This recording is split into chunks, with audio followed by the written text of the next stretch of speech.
Olá, sejam muito bem-vindos a mais um estudo promovido pelo Centro Espírita Bezerra de Menezes, o Apóstolo do Bem. Hoje o nosso tema será o Tabor e a Planície. Antes de iniciarmos o estudo, nós vamos cantar uma música e fazermos a prece.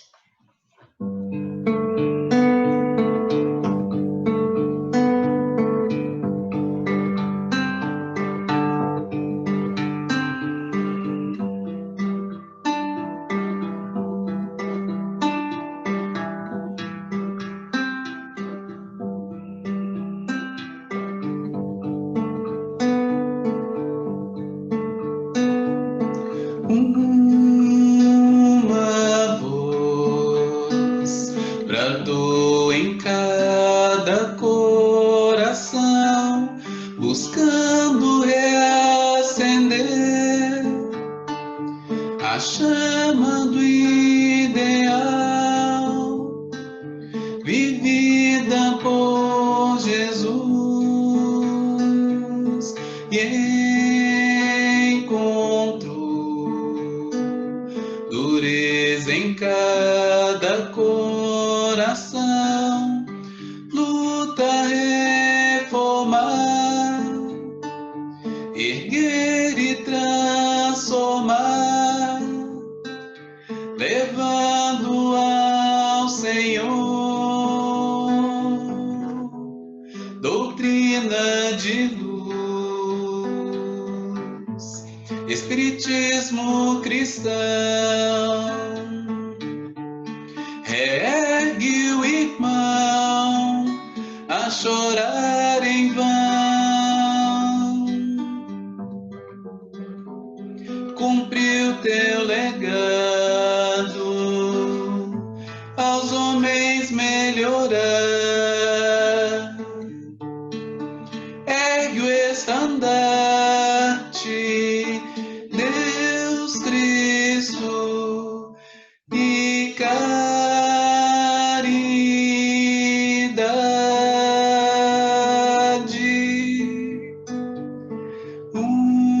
Uma voz bradou em cada coração, o mundo a vibrar, a promessa se cumpriu, com o Consolador.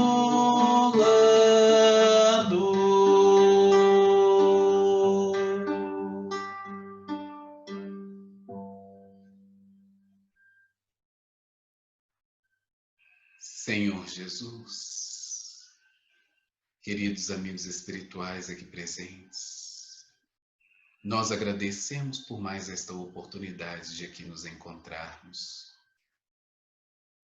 que possamos elevar os nossos pensamentos e os nossos sentimentos, a fim de falarmos do Teu Evangelho, com os corações em festa, com a alegria de recebermos as Tuas palavras. Cada dia, cada momento em que estamos aqui, reencarnados. Abençoa, Senhor Jesus, os nossos lares, os nossos familiares, amigos. E abençoa também, Senhor Jesus, a todos os necessitados do corpo e do espírito, onde quer que se encontrem. E possamos, Senhor Jesus, seguirmos firmes e perseverantes no caminho que nos conduz a Deus. Muito obrigado por tudo e ser conosco hoje, agora e sempre. Que assim seja. Hoje nós vamos falar sobre o tema O Tabor e a Planície, que é um capítulo do livro Primícias do Reino, na psicografia de Divaldo Franco, pelo espírito Amélia Rodrigues. Este livro aqui.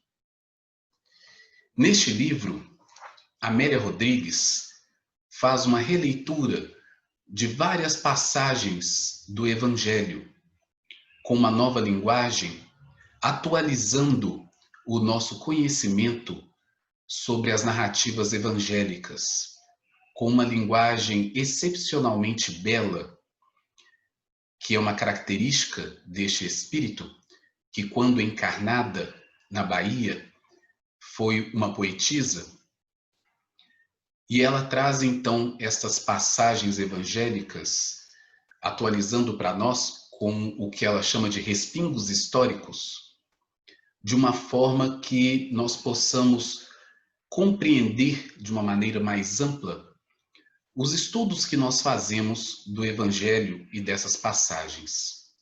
Então nós vamos primeiramente trazer o capítulo 17 do Evangelho de Mateus, que trata sobre a transfiguração no Monte Tabor, e quando então da descida de Jesus com Pedro, Tiago e João, que foram com ele e testemunharam o evento da transfiguração de Jesus, a cura de um lunático, logo depois. E então Amélia Rodrigues, neste capítulo de número 11, com este nome, o Tabor e a Planície, fazendo para nós então esta releitura e trazendo para nós informações importantíssimas acerca daquilo que nós encontramos nas narrativas evangélicas, conforme nós vamos demonstrar agora. E que então nos traz perspectivas e informações muito preciosas para nós e com uma beleza muito grande para que nós possamos refletir sobre a importância do estudo dessas passagens evangélicas.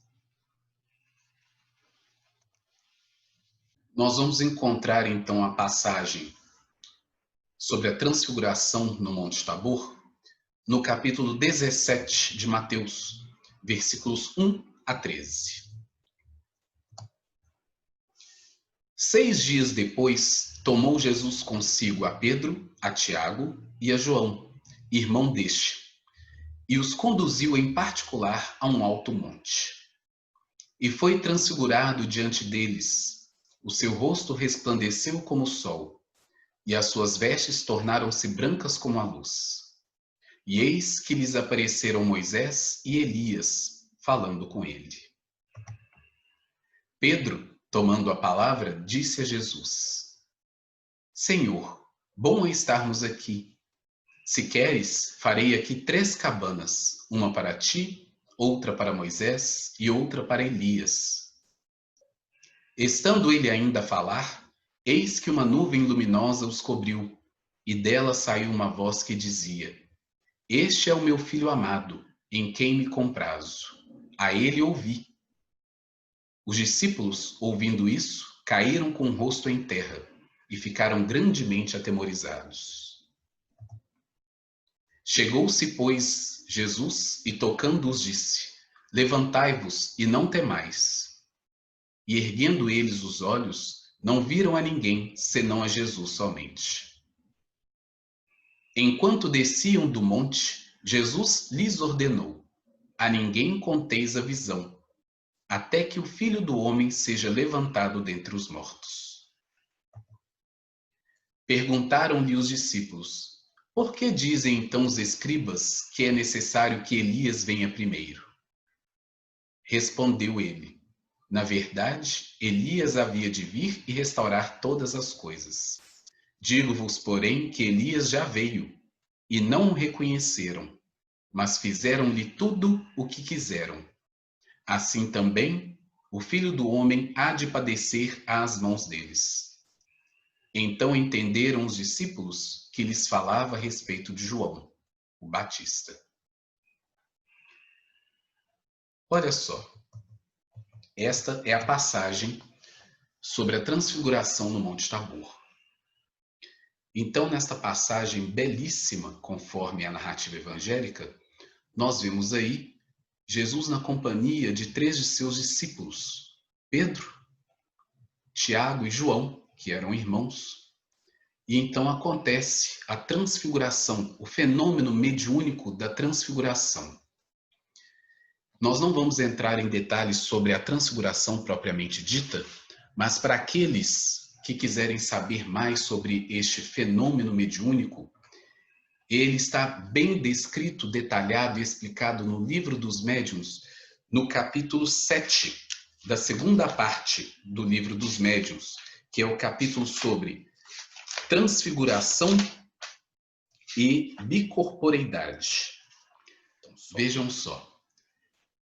Então, neste capítulo, nesta passagem do versículo, então, de 1 a 13, no capítulo 17 do Evangelho de Mateus, nós vamos encontrar a passagem da transfiguração. E sem entrarmos nos pormenores do fenômeno mediúnico, conhecido como transfiguração, dentro da doutrina espírita, e para aqueles que quiserem estudar mais profundamente sobre o fenômeno mediúnico propriamente dito, vão encontrar bastante explicação detalhada no livro dos Médiuns, no capítulo 7 da segunda parte, capítulo de nome da bicorporeidade e da transfiguração. Mas então acontece o fenômeno mediúnico da transfiguração e aparece diante, então, dos 3 discípulos as figuras de Moisés e de Elias conversando com Jesus. E nós vamos notar, então, inclusive um outro fenômeno mediúnico, que é o da voz direta, também explicado em um livro dos médiuns, sobre os efeitos físicos, para aqueles que quiserem se aprofundar sobre o fenômeno mediúnico propriamente dito.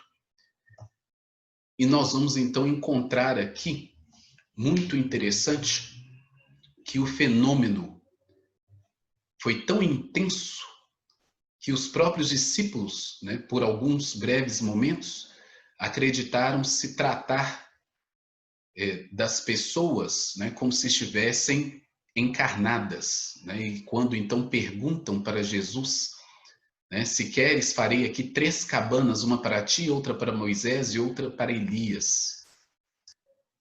E então dá esse fenômeno de voz direta, né? Este é o meu filho amado, em quem me comprazo, a ele ouvi. E os discípulos, então, percebendo o fenômeno mediúnico, que intenso que foi, caíram com o rosto em terra e ficaram grandemente atemorizados. Né? Ou seja, né, se prostraram. Em algumas outras traduções no Novo Testamento, nós vamos encontrar a palavra prostrar, né? Prostraram-se e ficaram grandemente atemorizados. Jesus, então, né, vem acalmar os discípulos, toca neles e diz para que eles se levantassem e não tivessem medo. E já neste momento, o fenômeno da transfiguração já havia terminado, eles já não conseguem mais ver Moisés e Elias. E então, neste momento, é que Jesus então os convida para descer do monte, descer do Tabor, para voltar às atividades normais deles. Então, nisso daí também nós já vemos algo muito interessante nas narrativas evangélicas, e que além do fato propriamente dito, como ocorrido, nós vamos perceber também este momento de elevação das vibrações, da sintonia, do momento de meditação e de oração de Jesus, para que pudesse ocorrer esta sintonia e pudesse ocorrer este fenômeno mediúnico de maneira intensa, para que os discípulos pudessem presenciar, testemunhar. E logo depois, então, como é normal, quando a gente medita, quando a gente faz prece, quando a gente eleva os nossos pensamentos e que a gente consegue entrar em zonas de vibração mais elevadas, encontrando, então, em mente, em sentimento elevado, com espíritos das esferas superiores que possam, então, nos aurir novas forças, possam nos auxiliar. Então, mostrando este movimento que é necessário que todos nós façamos, de não esperar que as coisas venham até nós, mas que nós façamos este esforço de elevação, de subida, para nos encontrarmos, então, com energias renovadoras superiores. Mas logo após isto, é necessário, então, que nós retornemos às nossas zonas costumeiras de vibração, de sintonia, como é natural. Até o presente momento, na nossa condição evolutiva, em um mundo de expiação e provas como nós estamos, a maioria de nós não dá conta de manter este estado de vibração elevada, de prece, de sintonia com os espíritos mais evoluídos.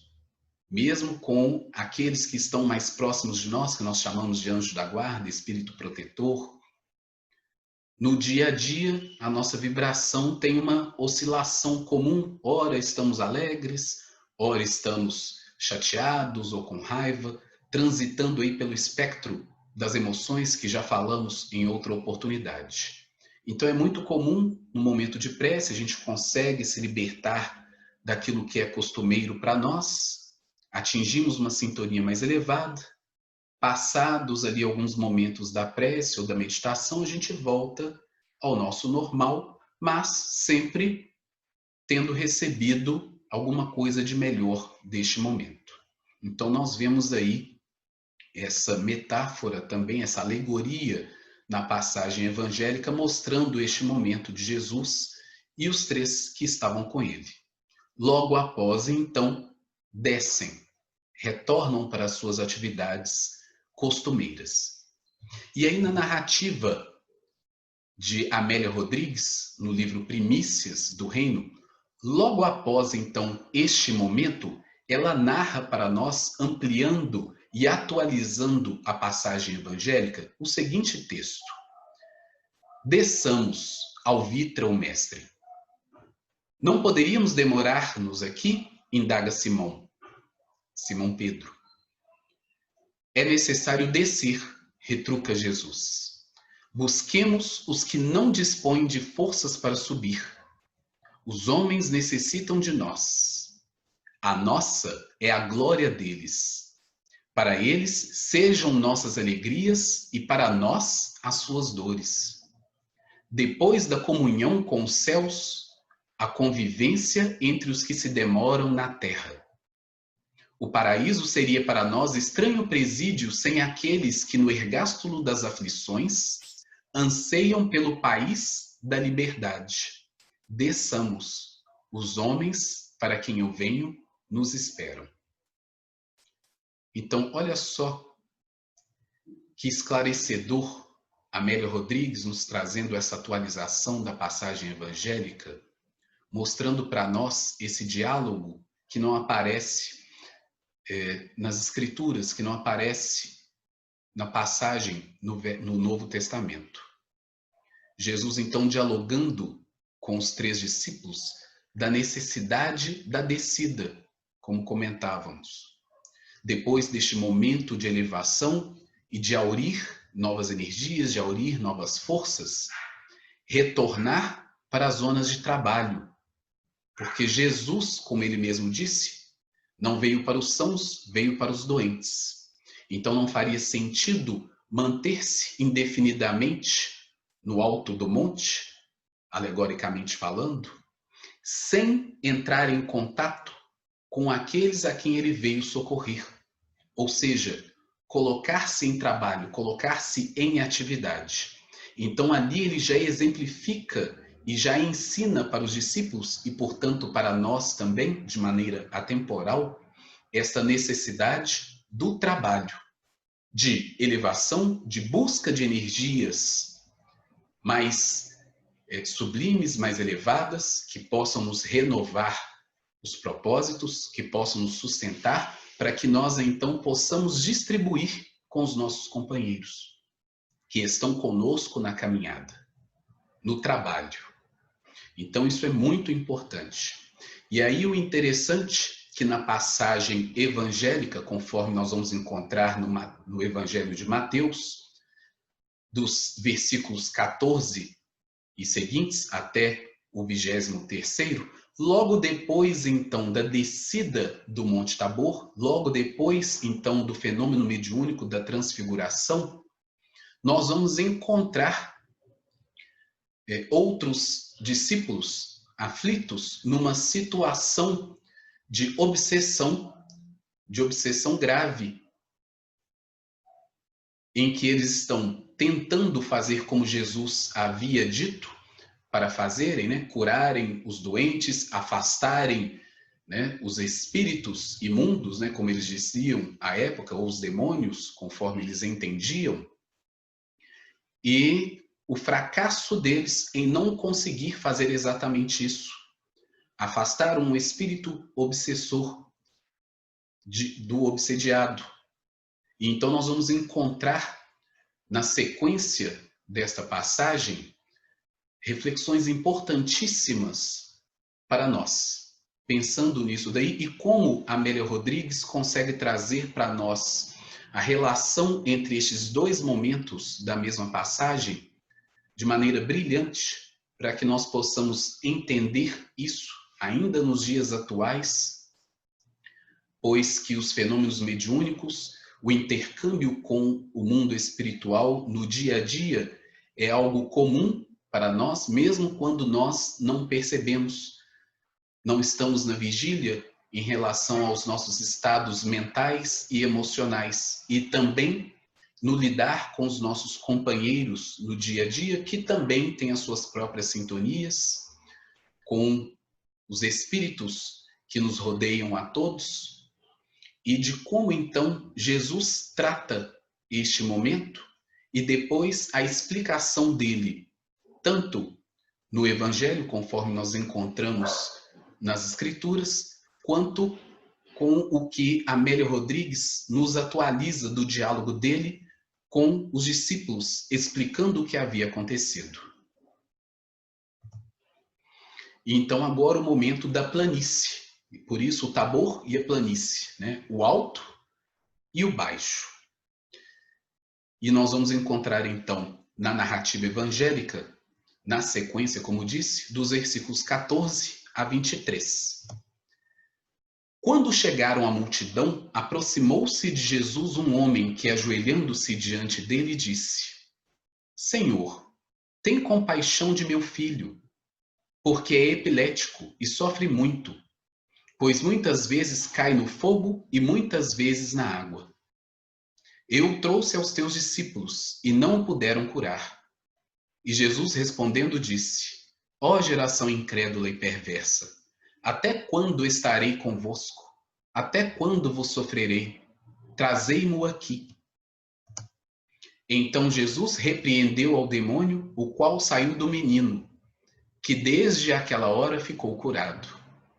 Depois os discípulos, aproximando-se de Jesus em particular, perguntaram-lhe: Por que não podemos nós expulsá-lo?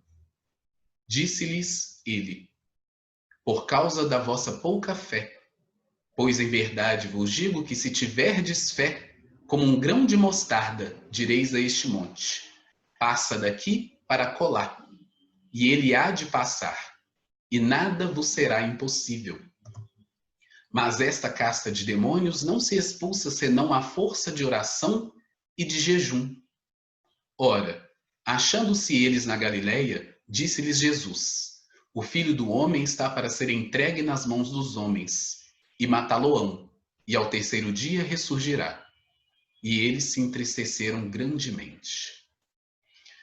Vamos ver aqui alguns pontos extremamente interessantes nessa passagem, para que a gente possa refletir juntos um pouco.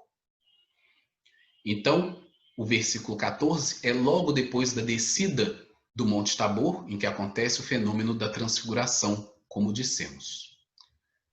Quando chegaram à multidão, e aí então a multidão para nós, não só conforme aconteceu, de realmente ter muita gente ali perto, como normalmente nós vamos encontrar nas narrativas evangélicas, mas também, alegoricamente, falando dessa heterogeneidade de sentimentos, de intenções, de pensamentos, a própria multidão que há dentro de nós, dos nossos conflitos, de ora queremos, ora não queremos, ora acreditamos, ora não acreditamos, ora estamos felizes, ora estamos sofrendo. Então, é esta multidão também no sentido alegórico que o Evangelho traz para nós. Aproximou-se de Jesus um homem que, ajoelhando-se diante dele, disse: Senhor, tem compaixão de meu filho, porque é epilético e sofre muito. Em algumas traduções, nós vamos encontrar também a palavra lunático, né, algumas palavras diferentes, né, dessa tradução aí do epilético. Mas dentro da própria palavra epilético, conforme nós conhecemos, nós já imaginamos então o quadro daquele filho, né, deste rapaz, né, uma criança quase, sofrendo o processo obsessivo grave, conforme também nós vamos encontrar toda a explicação no livro dos médiuns, falando sobre a obsessão, e aí no caso uma obsessão de possessão, uma obsessão de difícil tratamento, complicada já para o obsediado, que fica praticamente como joguete daqueles espíritos, né, que estão ali neste processo praticamente de simbiose, né, e que a gente vê aí na própria narrativa, né, pois muitas vezes cai no fogo e muitas vezes na água, ou seja, já estava como um joguete dos espíritos, né, controlando,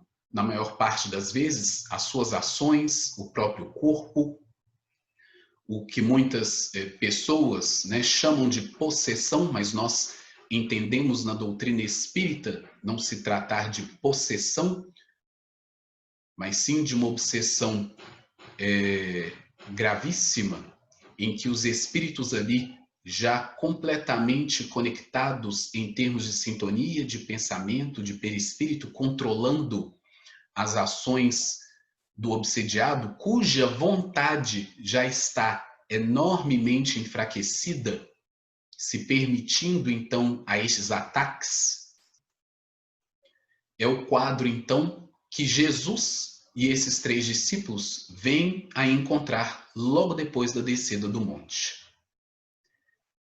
Eu o trouxe aos teus discípulos e não o puderam curar. Então olha só que informação interessante.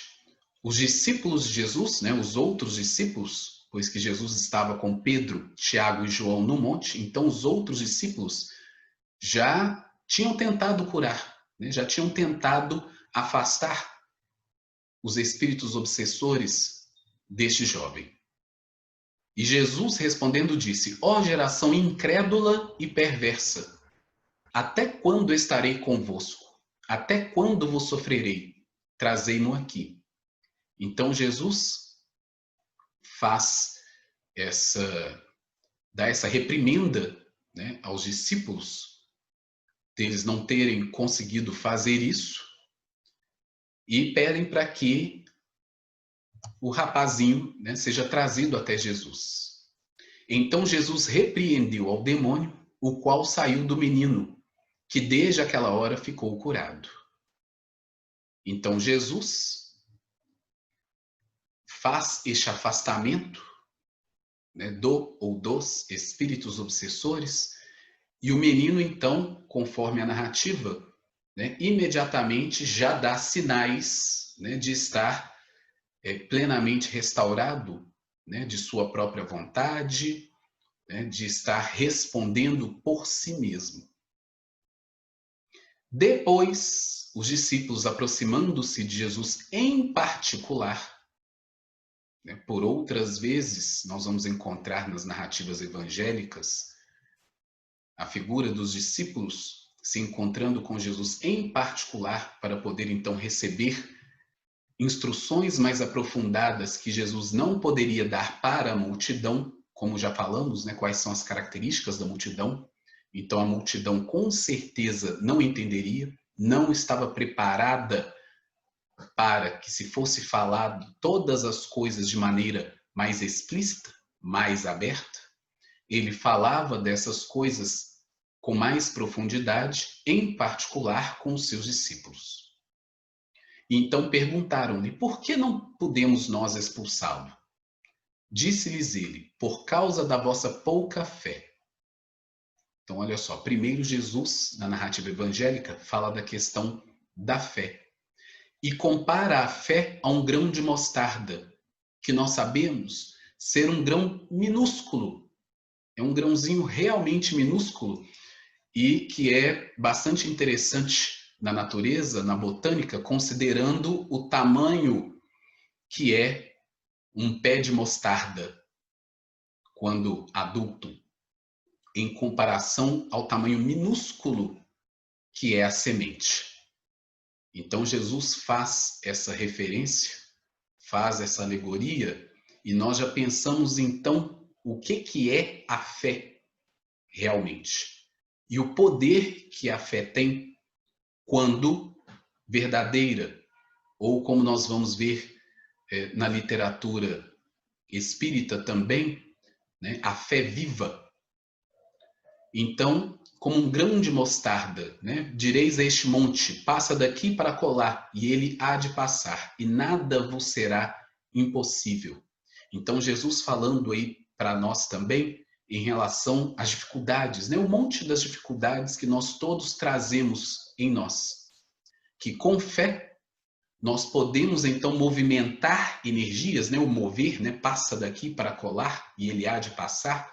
Jesus está falando do movimento, do dinamismo que é a energia da fé trabalhando em cada um de nós, movimentando energias para que nós possamos, então, trabalhar as dificuldades que nós encontramos. E que, nesse sentido, nada, então, é impossível, porque todas as coisas estão sob o domínio da lei de Deus. E Deus já nos criou com a potencialidade da fé, exatamente para que nós possamos, com aprendizado, com elevação moral, movimentarmos esta energia a nosso favor e em favor dos nossos semelhantes, como Jesus então tinha acabado de demonstrar, afastando, né, deste jovem os espíritos obsessores. Então, olha só a explicação de Jesus.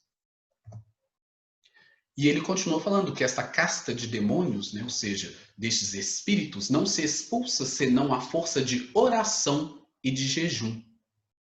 Então Jesus, mais uma vez, mostrando, como dissemos, essa necessidade da oração, da elevação dos pensamentos, dos sentimentos, para que nós possamos aurir novas forças para trabalhar, e o jejum, que era uma coisa muito comum entre o povo de Jesus, entre o povo judeu, a coisa do jejuar.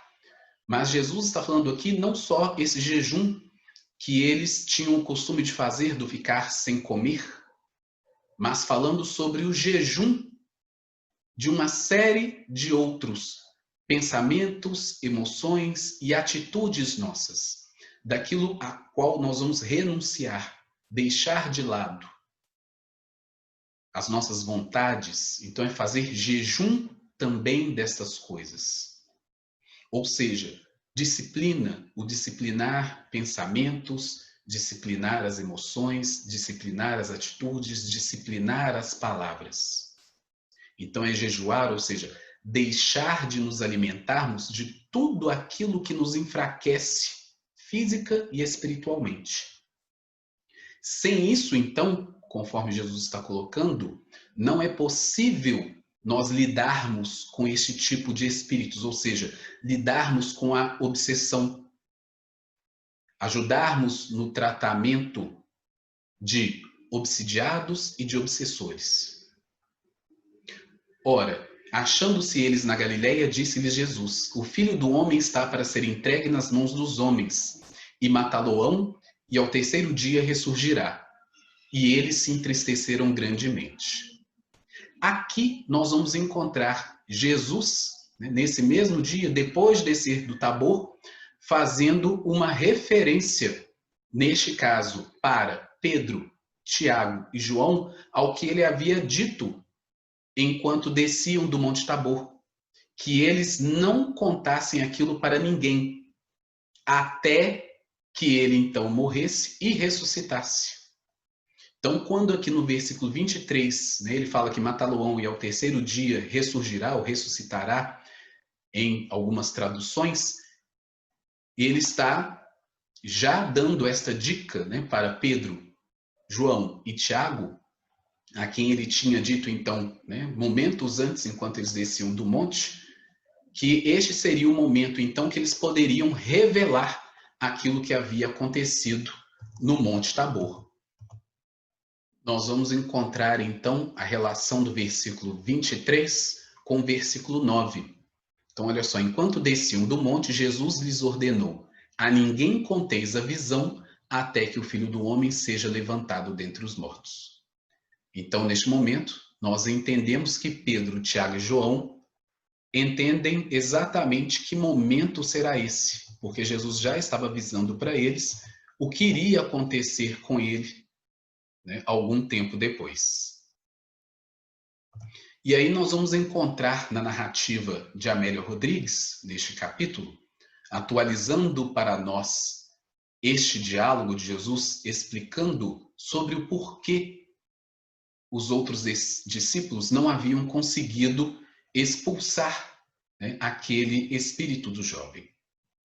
À noite, quando o zimbório se vestia de estrelas brilhantes, ainda sob o impacto das manifestações do Mestre no Tabor e na planície, Simão, traduzindo possivelmente a visível inquietação dos companheiros, aproximou-se dele, que meditava, e indagou visivelmente emocionado: por que não puderam eles expulsar o espírito imundo? Essa casta não pode sair com coisa alguma, a não ser com oração e jejum, elucidou o amigo. Desejando, no entanto, utilizar o momento para melhor instruir os companheiros desatentos e pretensiosos, o Senhor esclareceu: antes de tudo, é necessário compreendamos que os espíritos imundos viveram antes, homens que foram, homens que continuam sendo. Enganados como se deixaram conduzir no corpo, prosseguem enlouquecidos fora dele. A morte não os transformou. Viajores do tempo são o que fizeram. Ligados mentalmente às reminiscências das ações, demoram-se, sofrendo-as, emanados aos que amaram, vinculados àqueles que os fizeram sofrer. Fez uma pausa espontânea e prosseguiu: por essa razão, a Boa Nova é um hino de amor e perdão. Amor indistinto e perdão indiscriminado. Diante deles, nossos irmãos na sombra da ignorância, nenhuma força possui força senão a força do amor. Não apenas expulsá-los daquele convívio a que se agregam parasitariamente, mas também socorrê-los, enlaçando-os com amor. Novamente silenciou e envolveu os amigos num olhar de bondade, para logo continuar. São nossos irmãos da retaguarda, perdidos na ilusão das carnes a que teimosamente pretendem continuar ligados. E em razão disso, que a mensagem de vida não se reveste das indumentárias fantasiosas tão do agrado geral.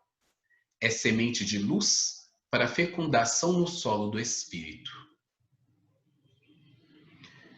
Inclusive, neste mesmo capítulo, um pouco antes, Amélia Rodrigues narra para nós que os discípulos que lá estavam tentando expulsar, como eles chamavam, o espírito imundo daquele jovem, o faziam aquilo de maneira muito pretensiosa e arrogante, gritando, né, em praça pública, né, no meio da multidão, né, para que o espírito saísse, ou seja, querendo que o espírito se afastasse no grito,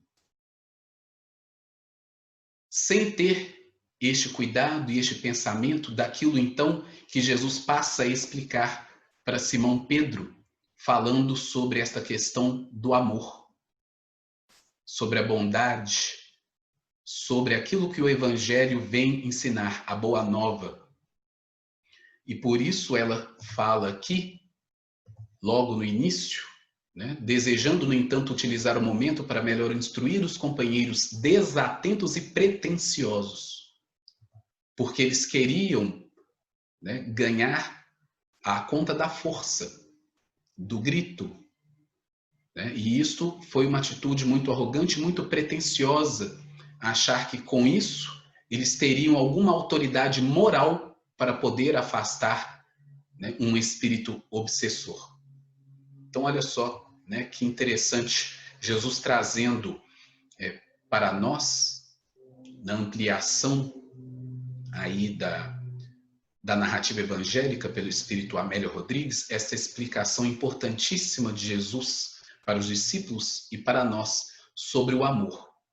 Não só para aquele que está no processo sendo obsidiado, mas sobretudo para os espíritos obsessores, que, como então Jesus aponta para Simão Pedro, são também homens que já viveram na carne como nós e que a morte não transformou, que continuam presos aos mesmos pensamentos, aos mesmos sentimentos, próximos daqueles, né, a quem eles amaram ou que os feriram. Diante, pois, deles, Jesus então continua na narrativa, possessos e possessores, só a oração do amor infatigável e o jejum das paixões conseguem mitigar a sede em que se entredevoram, entregando-os aos trabalhadores da obra de nosso Pai, que em toda parte estão cooperando com o amor incessantemente. Se amardes, ao invés de detestardes, se desejardes socorrer e não apenas os expulsardes, e aí conforme então falamos, né, que Amélio Rodrigues narra um pouco antes como eles estavam fazendo isso, né, apenas querendo expulsar e mostrar poder, né, sobre os espíritos imundos, tudo fareis, pois que tudo quanto eu faço, podeis fazê-lo e muito mais, se o quiserdes. Muitas vezes a gente se lembra desta frase, né? Tudo quanto eu faço, podeis fazê-lo e muito mais, se o quiserdes, sem associar na narrativa evangélica com qual passagem ela se relaciona. Então, Jesus, né, depois de descer do Monte Tabor, depois de demonstrar para nós a excelsitude da vida após a morte do corpo físico, no fenômeno da transfiguração, em que Elias e Moisés aparecem diante de Pedro, de Tiago e de João, mostrando para eles ali, em primeira mão, o mundo espiritual, os espíritos desencarnados, o fenômeno mediúnico com todo o seu esplendor, neste momento fenomênico de transfiguração, descem do Monte Tabor para a planície. E Jesus, então, conversa com os espíritos e afasta os obsessores com amor do obsidiado que necessitava de socorro, tanto quanto os espíritos obsessores, e explica então para os discípulos o como fazer isso. Os demais discípulos, pela ordem que Jesus tinha dito, ainda não sabiam o que tinha acontecido no Tabor, mas para todos eles está Jesus falando que tudo quanto eu faço, podeis fazer e muito mais. Então, fazendo relação a tudo aquilo, né, que havia acontecido naquele dia e, obviamente, a todos os outros fenômenos que nós vamos observar na narrativa evangélica, de tudo aquilo que de outra forma, fora da lide espírita, é considerado milagre e que nós vamos entender pelo estudo da doutrina espírita que milagres não existem, que está tudo dentro da lei divina, dentro das leis naturais, as quais ainda não conhecemos em toda a sua extensão, e a doutrina espírita, então, vem nos revelar algumas destas leis, as quais estudamos, sobretudo nos fenômenos mediúnicos, na comunicação com o plano espiritual. Já estava ali, então, Jesus falando que todas essas coisas, né, que ele demonstrou, que ele fez, fosse no fenômeno propriamente dito, seja na forma de agir e de se portar, de tratar com os doentes do corpo e da alma, encarnados e desencarnados, nós também podemos fazer e muito mais se nós quisermos. E aí, né, se o quiserdes, subentende-se, obviamente, tudo isso que ele está explicando para Simão Pedro. A questão da fé, a questão do jejum das nossas paixões e a questão da oração e do trabalho. Ou seja, elevação moral para podermos atingir o patamar de fazermos estas mesmas coisas. Então, olha só que interessantíssimo. Obviamente, não temos aqui a pretensão de esmiuçarmos todas as demais particularidades desta passagem, mas ela com certeza ainda traz vários outros ensinamentos profundos para nós. Para esse estudo de hoje, nós estamos dando essa pincelada, estamos arranhando a superfície com a ajuda do Espírito Amélio Rodrigues, que aí traz para nós de maneira mais explícita e mais ampla esta passagem, como várias outras, para que a gente possa começar a pensar de uma maneira mais aberta sobre os ensinamentos que nós podemos abstrair do estudo do Evangelho em conjunção com a literatura espírita, em especial os 5 livros que compõem a codificação kardeciana: o Livro dos Espíritos, o Livro dos Médiuns, o Evangelho segundo o Espiritismo, a Gênese, o Céu e o Inferno. Então, nesta passagem, seguindo aí a narrativa evangélica no Evangelho de Mateus, no capítulo 17, nós vamos abstrair essa questão do fenômeno mediúnico associado à elevação moral necessária para que nós possamos conduzir